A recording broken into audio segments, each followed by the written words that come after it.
청소년 정책, 코로나 딛고 뉴노멀 시대로 한 걸음이라는 주제로 한국청소년정책연구원 김현철 원장님께서 발표해 주시겠습니다. 큰 박수 부탁드리겠습니다. 예, 반갑습니다. 아까 차관님께서 말씀하셨던 것처럼 빨리 마스크 벗고 만날 날을 손꼽아 기다립니다. 실은 오늘 백신 접종이 시작된 아주 역사적인 날인데 뉴노멀도 좋지만 그냥 다 뉴노멀이고 뭐고 빨리 옛날로 돌아가고 싶은 생각이 사실 굴뚝 같죠. 굴뚝 같은데 작년 1년 동안 지금까지 해왔던 경험들이 저희들을 어쨌든 좀 변종으로 만들어가고 있는 생각이 들고 저도 상당히 변종이 됐습니다. 저뿐만이 아니라 저희 가족도 저희 일하는 저희 연구소도 많이 변해가고 있고 얼마나 변할지 모르겠지만 앞으로 분명히 변할 거는 분명한 것 같아요. 지금과 같은 방식으로 일하지 않을 것 같고 또 하여간 다양한 실험들이 되지 않을까. 청소년 현장도 그렇게 되지 않을까 하는 생각을 합니다.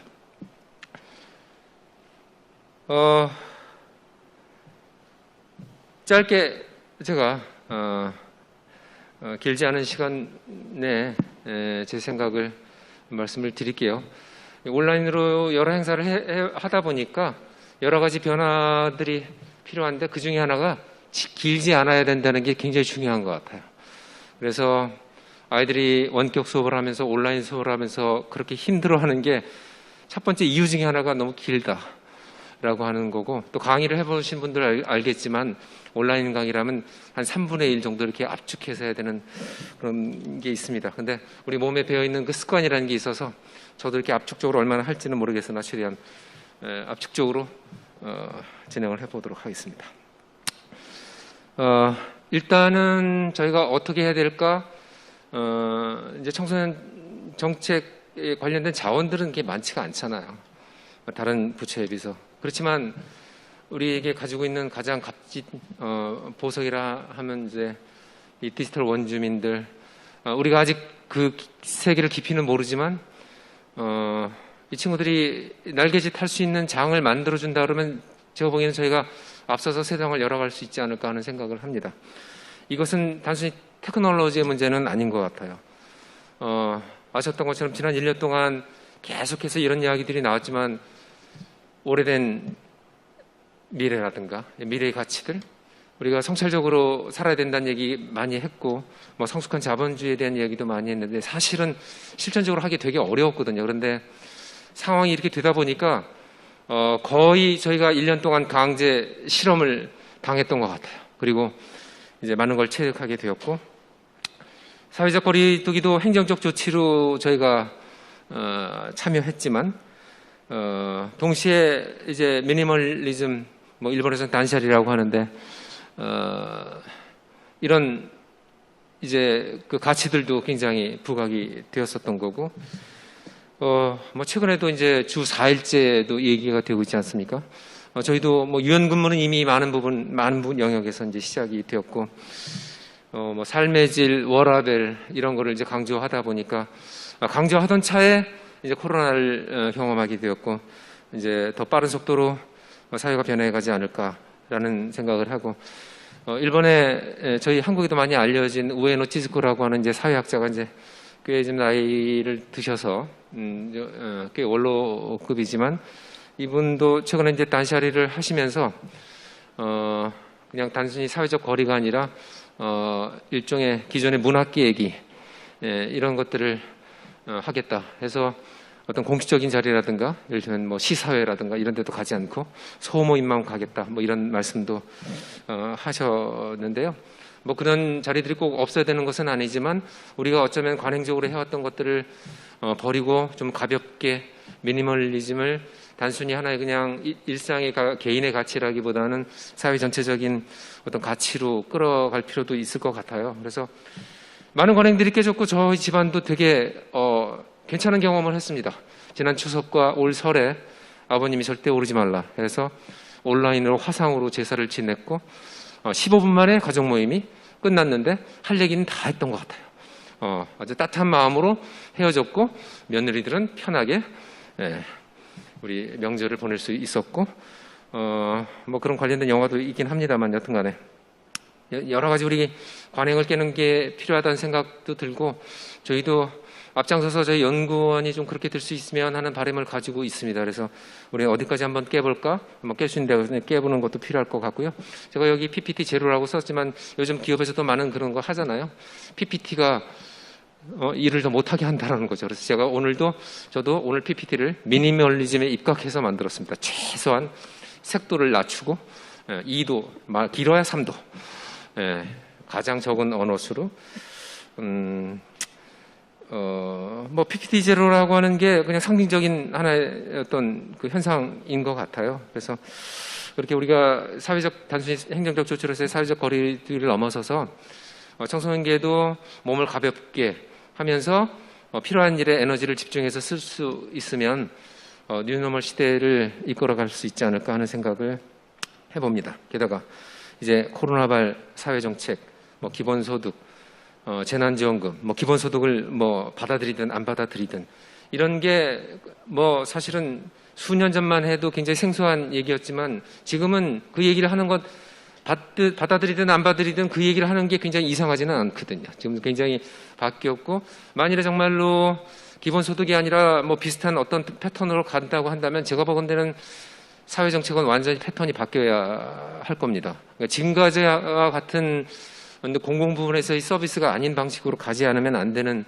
것이고 그렇기 때문에 몸집이 작은 청소년 정책은 더 쉽게 적응할 수 있고 더 쉽게 더 한 발 나가설 수 있지 않을까 하는 기대감도 해봅니다. 그래서 아마도 이제 사회 전반적으로 사회 정책이 해체되고 재구조화될 텐데 거기에 우리가 좀 더 앞서서 뭔가 사인을 던져줄 수 있으면 어떨까? 다시 말씀드리면 디지털 원주민이라고 하는 이 청소년들에게 들이 날개짓 할 수 있는 그런 청소년 정책의 혁신은 어떻게 가져올 수 있을까라고 하는 것. 제가 오늘 다 답을 드릴 수 있을 만큼 충분히 생각은 못했지만 우리 또 오늘 토론해 주실 분들이 또 추가적으로 말씀을 해주시겠지만 그런 생각으로 일단 짧은 글을 써봤던 겁니다. 두 번째 얘기는 다 경험했던 격차, 블루 이런 상황들, 우리에게 어려웠던 고통과 고충의 시간들, 갇혀있던 시간들 이런 것들도 있었지만 아이들을 만나고 또 현장을 들여다보고 하면서 실은 언론에서도 많이 비춰졌지만 여러 가지 가능성들도 확실히 있었던 것 같아요. 저희들도 이제 몸소 느끼고 있지만 그래서 이제 블루 상황에 전반적으로 청소년기가 사실은 빠졌죠. 폐관하고 경영은 악화되고 심지어 폐업까지. 아이들은 학력 격차가 벌어지고 코로나 블루를 앓게 되고 무기력해지고 또 무료, 공짜가 아니라 무료함, 지루함. 제가 얼마 전에 이 은평 쪽에서 청소년 문화의 집에서 아이들 대상으로 많지 않은 아이들이지만 이제 인터뷰를 했던 자료를 모은 걸 이렇게 쭉 보고 쭉 한번 읽어봤어요. 읽어봤는데 뭐 연구자가 한 게 아니라서 뭐 이제 탄탄하진 않지만 재밌는 얘기들이 많이 툭툭 튀어나왔는데 몇 가지 키워드가 튀어나왔는데 그 중에 하나가 무료예요. 지루함.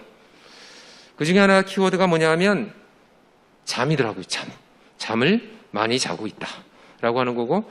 그래서 우리 집 아이도 지금 상당히 많은 시간을 잠에 투자하고 있는데 저희 집사람이 속이 터지지만 가족들은 힘들어하죠. 부모들은 힘들어하지만 또 제가 그 글을 읽으면서 그런 생각도 들었어요. 이때 안 자면 언제 자보나 그런 생각도 해보게 됩니다. 근데 그냥 쉼, 휴식 뭐 이런 것도 있지만 우리가 많은 데이터 그간에 보여왔잖아요. 전 세계에서 잠을 가장 안 자는 아이들이 우리 아이들이잖아요. 그래서 잠을 어떻게 자게 할까, 쉴 권리를 어떻게 부여할까 그랬는데 이 권리를 찾아준 게 바로 바이러스 같아요. 그래서 어쩔 수 없이 열려진 이 시간, 근데 그냥 잠을 많이 자는구나 라는 생각을 했고 부모들은 걱정을 하고 자기들도 내심 걱정하는 것 같아요. 이렇게 살아도 되는 건가? 라는 생각인데 우리는 정말 너무너무 타이트하게 살아와가지고 그렇게 살면 안 된다는 생각들을 너무 많이 해왔었던 거고 그래서 그냥 그 생각이 언뜻 들었어요. 우리가 너무 근대 톱니바퀴에 그냥 끼워가지고 모던 타임즈대로 찰리 채플린처럼 열심히 나사를 돌리는 그런 인생을 살아왔잖아요.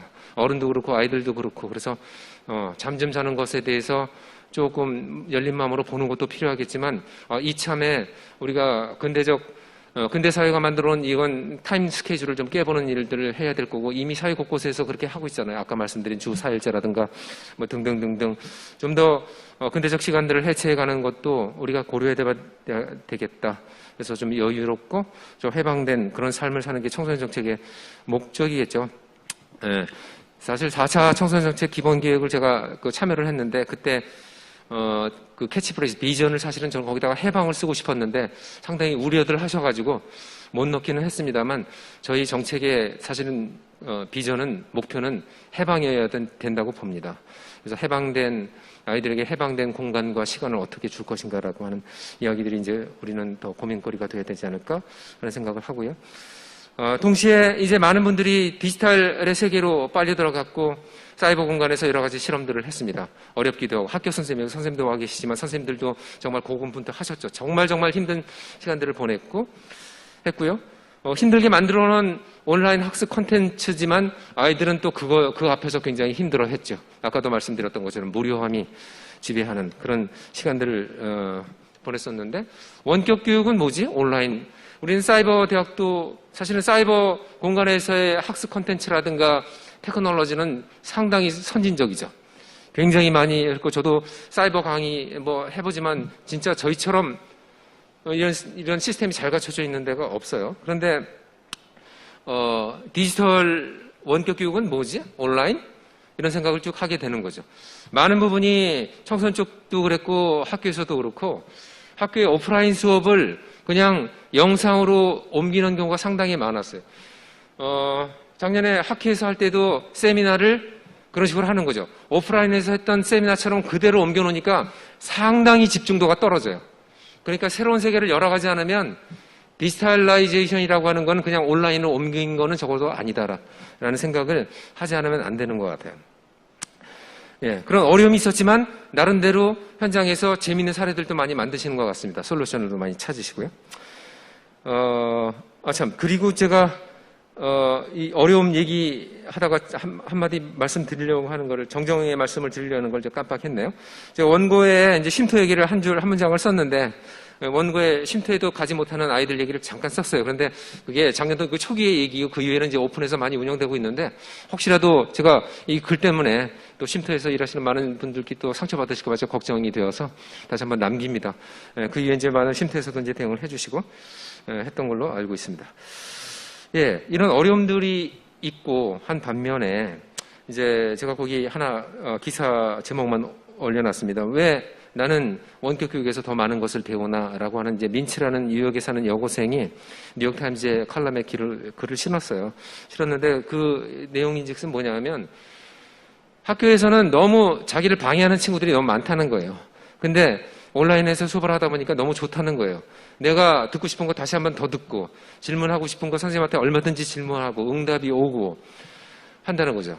그래서 나는 원격 교육이 너무너무 좋다. 그래서 이제 제가 그냥 이름 붙여서 민치 효과라고 이름을 붙여봤는데, 실제로 이제 작년 1년 동안 온라인으로 멘토링을 하거나 또는 뭐 온라인 수업을 하거나 하는 분들 또 선생님들 얘기를 통해서 민치 효과 같은 얘기를 많이 들었어요. 예를 들면 다문화 학생들 같은 경우에 온라인으로 했더니 되게 효과가 더 좋더라는 거예요. 모든 장면이 그런 건 아니겠지만. 왜냐하면 아이들이 말이 어눌하고 어리숙해가지고 남들 앞에서 뭘 표현하는 게 되게 힘들었는데 우리 온라인 상황에서 굉장히 쉬웠다라고 하는 거고, 그 다음에 어느 이제 학교 밖 청소년 센터 같은 경우에는 이런 경우도 이제 민치처럼 수업에서 그 아이를 방해하는 아이들이 너무 많았다는 거예요.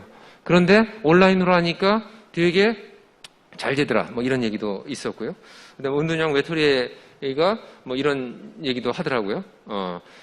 나만 은둔하는 줄 알았더니 이제 전 세계 사람들이 다 은둔하는 거 보니까 나만 은둔한 외톨이가 돼서 위로를 받았다는 이야기도 있는 것처럼 우리가 은둔 사회를 살고 있잖아요. 그래서 그런 이제 부수적인 거긴 하겠지만, 그런데 안 되는 경우도 있고 잘 되는 경우도 있고 그렇죠, 당연히.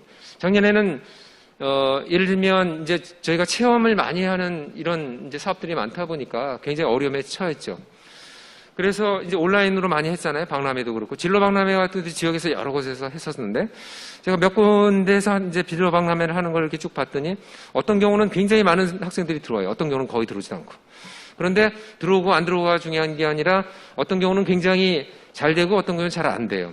학교 선생님들 같은 경우에도 굉장히 잘하는 선생님인가 하면 그렇지 않은 선생님들이 있고, 청소년 현장도 그렇습니다. 그런데 그러면 그 요인은 뭐냐? 뭐 여러 가지가 있을 수 있겠지만 딱 거의 두 가지인 것 같아요. 이 컨텐츠를 결국 상호작용하고 관련이 되는데 얼마나 자기주도적으로 그걸 장면들을 프로그램을 운영하느냐에 달려 있는 거죠. 그러니까 아까처럼 오프라인 수업을 오프라인에 뭐 지시적인 어떤 상황들을 온라인으로 그냥 옮겨놓는 게 아니고 뭐 이제 여러 가지 방식으로 하잖아요. 요즘은 뭐 키트를 미리 보내놓고 키트로 작업한 거를 시연하게 한다든가 뭐 여러 가지 방식으로 해서 자기들이 참여하게끔 하는 경우에 굉장히 집중도가 높아지고 한다는 거. 그러니까 키는 온라인이냐 아니냐는 아닌 것 같아요. 오프라인에서도 그렇잖아요, 사실은. 오프라인에서도 키는 그냥 오프라인이냐 아니냐가 아니라 얼마나 상호작용하느냐라고 하는 부분이고, 그런 부분에 있어서는 우리가 청소년 지도자들 사이에서도 계속 끊임없이 강조를 해왔지만 그 무기를 확실히 몸에 갖고 있지 않으면, 지도자들이 현장의 전문가들이 갖고 있지 않으면 뉴노멀 시대를 앞서갈 수 있겠느냐라는 이런 말씀을 드리고 싶은 겁니다. 그 다음으로 넘어가시죠. 네. 세 번째는 디지털라이제이션이죠. 디지털 크리에이팅, 좀 창의적인 지도자, 창의적인 어떤 프로그램 기법, 프로그램을 만드는 것도 그렇고, 프로그램을 운영하는 것도 그렇고, 아까 말씀드린 것처럼 자기 주도적이거나 상호작용만 일어나면 사실은 뭐 다른 건 거의 필요 없다고 봐지기는 하지만, 디지털화에 관한 얘기를 뭐 잠깐 말씀드리면, 뭐 다시는 얘기했지만, 그 원고 첫 줄에 나와 있으면 뭐 바이러스가 전 세계 바이러스 무게 다 재면 1kg도 안 된대요. 굉장히 가벼운 지극 단순한 존재가 저에게 여러 가지 심각한 많은 것들을 생각하게 했는데, 사실 디지털도 보면 무지무지 단순한 논리잖아요. 0 아니면 1인 건데. 그래서 니그로 폰테가 딱 만든 0과 1의 개념 되게 단순한 거죠, 디지털. 그래서 디지털화라고 하는 건 굉장히 저희도 모든 기관에 다 있지만 요즘 공공기관에 그룹웨어가 다 있고 여러 가지 사이버 시스템이 있지만 저는 이것도 받게 된다고 봐요. 너무 무겁습니다, 되게. 디지털이란 이름으로 너무 무거운 게 너무 많은 것 같아요.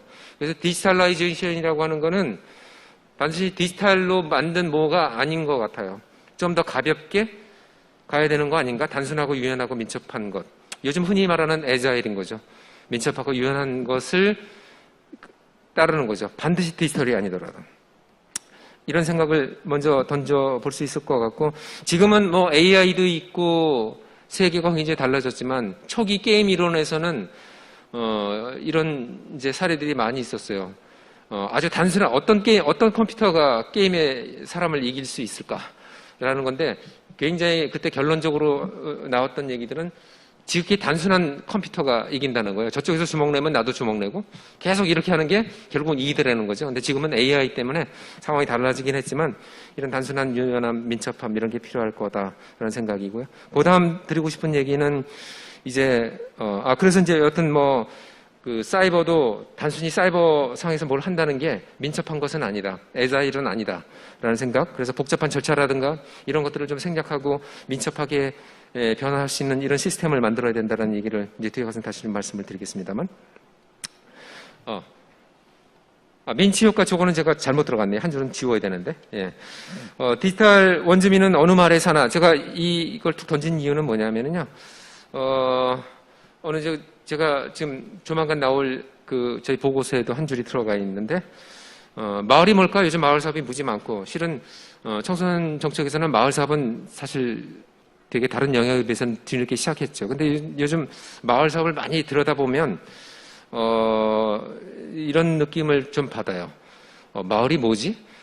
마을이라는 굉장히 쉬운 말들을 제가 학교 선생님들하고 인터뷰를 해보면 선생님들이 곧잘 그런 얘기를 합니다. 근데 마을이 뭐예요? 마을이라는 쉬운 말을 다시 질문을 합니다. 왜냐하면 마을이라는 이름에 사업이 막 들어오는데 그게 피부에 와닿지 않는 거죠. 그냥 사업으로 와닿는 거죠. 요즘 도시재생 사업도 있고 마을 교육 공동체 사업도 있고 마을 사업들이 되게 많은데 마을이 뭐지? 라는 생각을 하게 됩니다. 그래서 아까 제가 말씀드렸던 그 보고서에 한 줄이 딱 들어가 있는데, 지금 우리들에게 마을이라고 하는 건 그냥 거기 주소지가 있을 뿐이라는 거죠. 저희 세종에도 마을들 이름이 굉장히 멋져요. 아파트가 그냥 아파트가 아니라 무슨 마을입니다. 저는 도렛마을에 살고 있는데, 범지기 마을, 마을 붙어 있는데, 그 마을이란 정말 마을 같은 마을이 아니라 그냥 아파트의 이름이 다름이 아닌 그런 느낌인 거죠. 그러니까 우리는 사실은 이제 부동산 노마드처럼 살고 있잖아요. 그래서 마을이 뭐지? 라는 생각을 하게 되면서, 이제 작년에 이렇게 온라인 사업들을 하고 미디어 사업을 하시면서 이제 느꼈던 건 뭐냐 하면, 모두가 각계전투로 선생님들도 그러고 디지털 콘텐츠를 만들잖아요. 근데 이거는 디지털 콘텐츠는 사실은 그 교실만의 자산이 아니거든요. 확산될 수 있는 거거든요. 그러면 어떤 일이 벌어지냐면, 사실은 가장 콘텐츠를 잘 만드는 사람만 살아남는 거예요. 역으로 얘기하면 모든 사람이 만들 필요가 없는 거죠, 사실은. 그런 겁니다. 그러니까 잘 만든 건 같이 만들면 되는 거고, 그래서 좋은 콘텐츠를 만드는 일은 그냥 각자 각계전투를 하는 거는 아닌 것 같아요. 왜냐하면 그러다 보니까 이제 어느 동에서 어느 구에서 만든 프로그램이 그것만 쓰는 프로그램이 아닌 게 되는 거예요. 온라인 박람회를 가봤더니 지역에서 하는 온라인 박람회를 가봤더니 원래는 그 지역 아이들만 왔었는데 이제 전국에서 막 들어오는 거죠. 경계가 무너진 거예요. 그러면 청소년 서비스는 시설 중심으로 지역 중심으로 해왔던 서비스들은 어떻게 가야 되지? 그런 고민들이 생기는 겁니다. 보더리스. 경계 없는 어떤 서비스에 대한 것들을 고민하지 않으면 안 되고, 지금과처럼 각 시설이 각자 지도자들이 각자 각계전투로 뭔가를 하는 시대는 아닐는지 모른다라는 생각을 하게 됩니다. 그래서 경계 없는 서비스, 디지털 커뮤니티는 확실히 그렇다는 거죠. 저도 여기서 몇 번 말씀드린 적이 있지만, 마을 저도 강조하는데, 사실은 마을 저도 굉장히 강조하고 마을 사업 강조하는데, 죄송스럽게도 저희 옆집에 누가 사는지 아직 몰라요. 그런데 제가 아프거나, 그분들은 제가 아프고 병이 실라도 전혀 모르죠. 그렇지만 제가 아프거나 무슨 일이 생기면 연락을 주고 인사를 하는 곳은 단톡방입니다. 저의 마을은 단톡방에 있지 저희 도렛마을에 있는 것 같지 않아요. 디지털 커뮤니티는 아이들에게도 굉장히 달라질 거고, 디지털 원주민들은 되게 다른 마을에서 살고 있지 않을까 하는 생각을 하고요. 그래서 아마 이런 걸 고려한다면 우리가 하는 정책들의 방향들도 달라져야 되지 않을까 하는 생각을 하게 됩니다.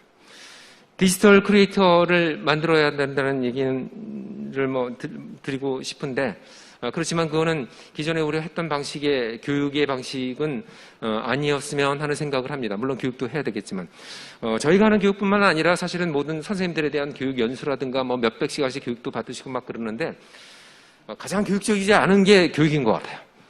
그래서 우리가 전통적으로 했던 방식의 어떤 교육들은 사실은 일정 부분 효과가 있지만 일정 부분 효과가 되게 없습니다. 그래서 새로운 방식의 교육이 뭘까? 사실은 이제 그래서 많은 실험들이 지금 지구촌에서 있습니다. 그것 중에 이제 여러 사람들이 얘기를 하지만, 그 중에 하나가, 가장 핵심적인 키워드 중에 하나가 뭐냐면, 자기가 직접 하는 게 훨씬 나은 거예요. 그러니까 배우는 사람은 대체로 배우지를 못한다라는 역설적인 이야기인 거죠. 가르치는 사람만 배운다는 거예요. 그러니까 이걸 크리에이터라고 하는 건 그냥 크리에이터를 만들기 위한 교육을 하자는 게 아니라, 그 사람이 크리에이팅 할 수 있는 장면들을 아예 그냥 만들어 주는 그런 세팅을 하는 게 가장 중요하다는 거니까, 아이들에게 크리에이터가 되는 방식을 가르쳐 주는 게 아니라 그냥 네가 가지고 있는 장점이나 네가 가지고 있는 에너지를 쏟아부을 수 있는 한 곳에 그냥 쏟아붓게 하는 기회를 주는 것. 지도자들도 모아놓고 강당에 모아놓고 강사님 모셔다가 크리에이터란 뭐고 퍼실리테이터란 뭐라고 얘기해봤자 소용없다는 거죠.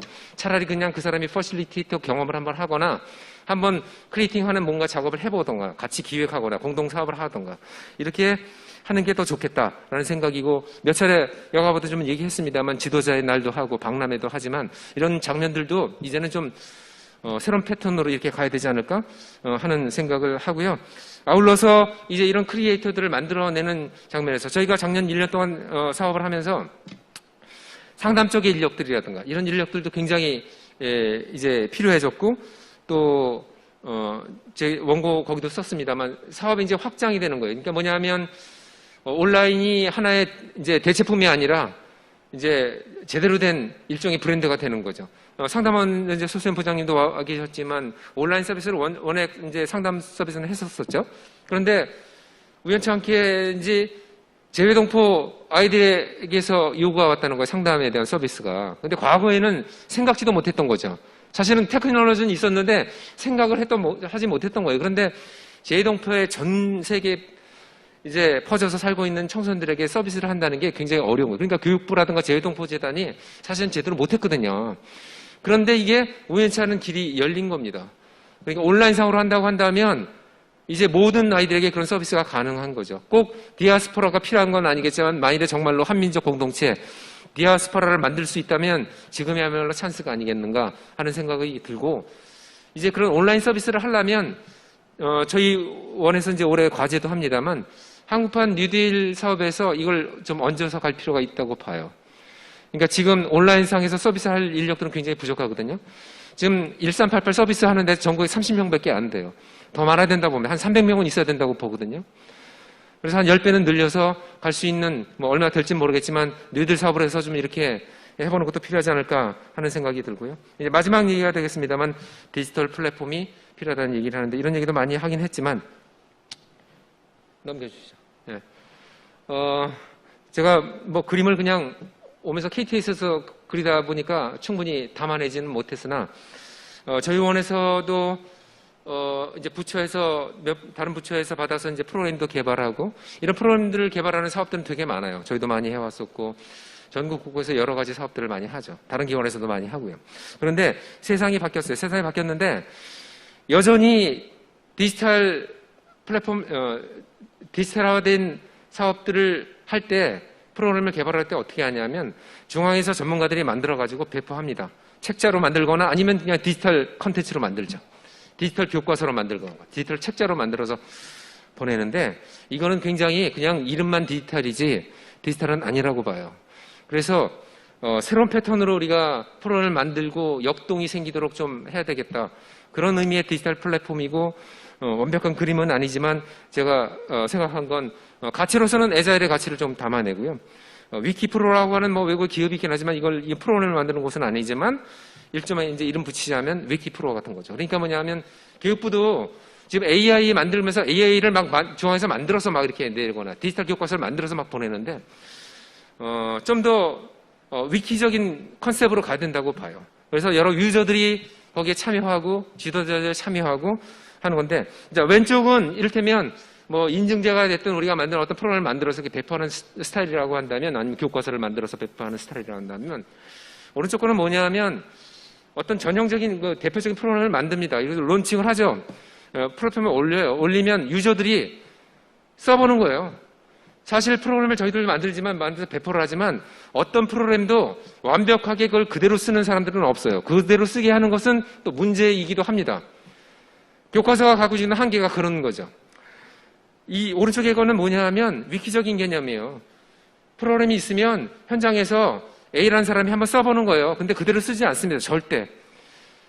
좀 바꿔서 쓰죠. 커스터마이징해서 씁니다. 그럼 그걸 갖다 플랫폼에 올려놓죠. 올려놓으면 제가 그냥 간단하게만 했습니다만 우리 흔히 별표 찍듯이 별표 하나에서부터 5개까지 찍으면 댓글 달고 이 프로그램 썼더니 이렇게 하는 게 좋더라.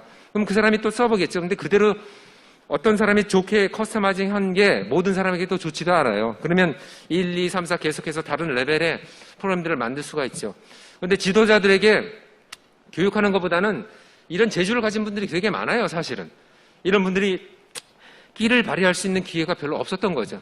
그러니까 그냥 너무 힘들게 사업하지 말고 이 오픈마켓처럼 앱스토어처럼 플랫폼을 만들어서 지도자들이고 아이디어들이고 들어와서 자유롭게 창의적으로 내 프로그램에 아이디어를 던지고 그 다음에 그냥 중앙에서는 제가 보기엔 잘 된 거 포상만 하면 될 거라고 봐집니다. 그래서 푸른 성장, 제가 뭐 원고도 살짝 썼습니다만 푸른 성장 포상도 그렇게 컴피티션을 하던가 뭐 클라우드 방식으로 해서 지도자들 클라우드 방식으로 하던가 아이들도 그렇게 하던가 이렇게 해서 좀 더 전국적으로 많은 학생들이, 많은 청소년들이, 많은 지도자들이 서로 자기 아이들을 맡김없이 펼칠 수 있는, 그래서 아이들뿐만 아니라 지도자들도 날개짓 할 수 있는 그런 디지털 플랫폼을 만들어봤으면 어떨까 하는 이런 생각을, 가능한 상상인지 괜찮은 상상인지는 모르겠으나 제가 오늘 했던 상상의 이야기는 여기까지고요. 지금까지 들어주셔서 감사합니다.